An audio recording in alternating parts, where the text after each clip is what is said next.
Puno ng emosyon ang mga pamilya ng tatlong mangingisda na nasawi nang mabangga umano ng isang barko ang kanilang fishing vessel na FB Diri na kalipas na Lunes. Ayon kay Philippine Coast Guard Pangasinan Station Commander Alexander Corpuz, mayroong payaw ang mga mangingisda sa lugar na pinangyarihan nasa 190 nautical miles ang layo sa Infanta Pangasinan.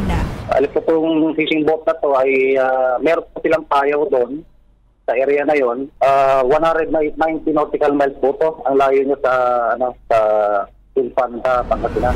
Nang matanggap ng PCG ang ulat sa pangyayari ay agad itong nakipag-ugnayan sa mga kinauukulan at halos mag-alas 4 ng hapon ng Miyerkules nang dumating sa Kalapandayan, Subic, Zambales sa isang punerarya doon ang mga bangkay ng tatlong nasawi kung saan pawang mga residente ng lugar ang mga ito.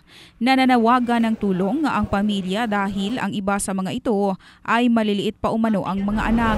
Nananawagan po kami na tulungan po kami, sa mahal na Pangulo po, tulungan po kami. Dahil maliliit pa rin po talaga yung mga bata. Hindi naman din po namin talaga ito ginusto.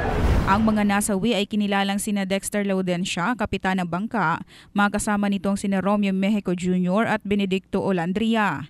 Ligtas naman ang 11 pang mga kasamahan ng mga biktima na nagtulong-tulong umano para madala ang tatlo sa Infanta gamit ang kanilang maliliit na bangka.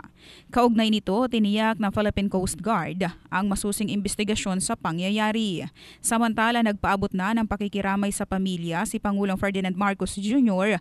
at tiniyak ang suporta sa mga biktima maging sa kanilang mga pamilya. Iyan ang report hatid ng Drybox Plus Herbal Capsule, lalaking laging umaangat in the heart of changing lives. Ito si Brigada John Bayot ng Brigada News FM Philippines, the Music and News Authority.